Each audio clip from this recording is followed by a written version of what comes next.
Hey guys, it's Ahead of Survival for Two of a Kind here, and before we get into this video, I want to say Happy New Year to everybody. I hope you're having a great vacation and everything. Please tell us what your vacation was like and if you got any cool stuff for Christmas, so we can be jealous.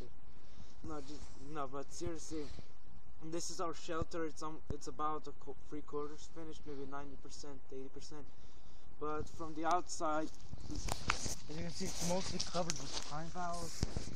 Now this looks like a pretty cool hut. As for fire goes, we're probably just gonna make a pit, dig out a pit, and then just put the fire inside of it. But if we go inside, as you can see, this is what it looks like for now.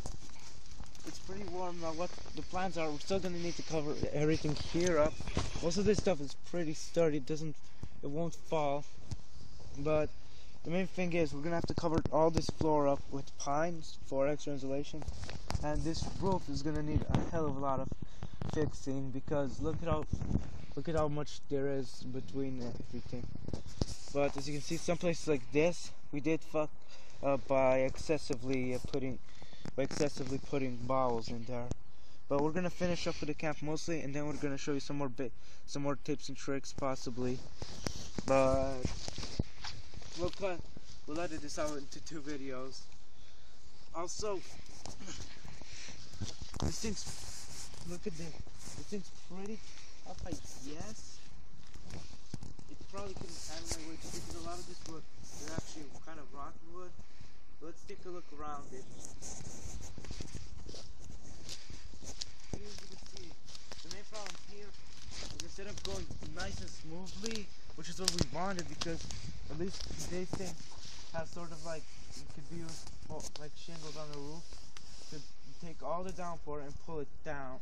You just take it down. What you should do though is pine on top, and then at the bottom just put moss. But since, look around, there's no moss anywhere nearby. But around here, it goes into a house type shape. That's because we want as much space as we can without sacrificing the fact that this, you could say, is a bushcraft shelter. It is pretty large, but it can still be heated up with a mediocre fire. All around it, it is covered, and it doesn't look like a shelter. But on the inside, what we're gonna do is probably take like a trash bag, basically trash bag, probably green or black, and nail it into the poles supporting it for extra rain cover in case the bowels fail.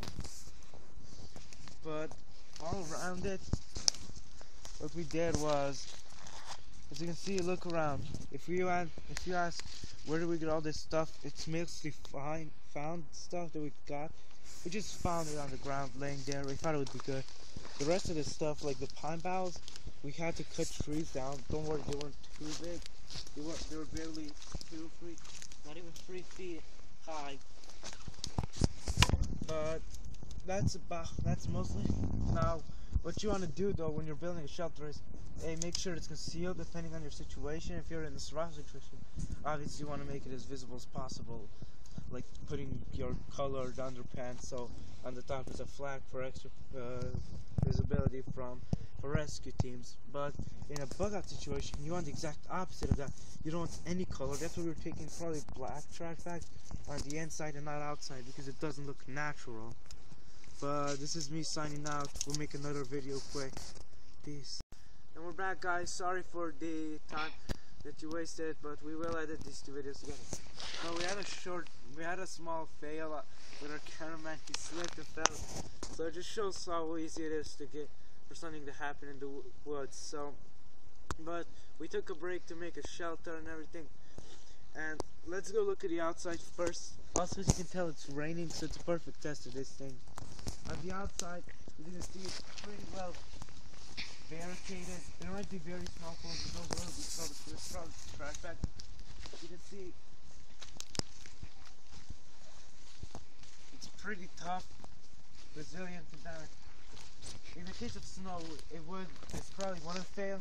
Now, let's go take a look at the inside real quick.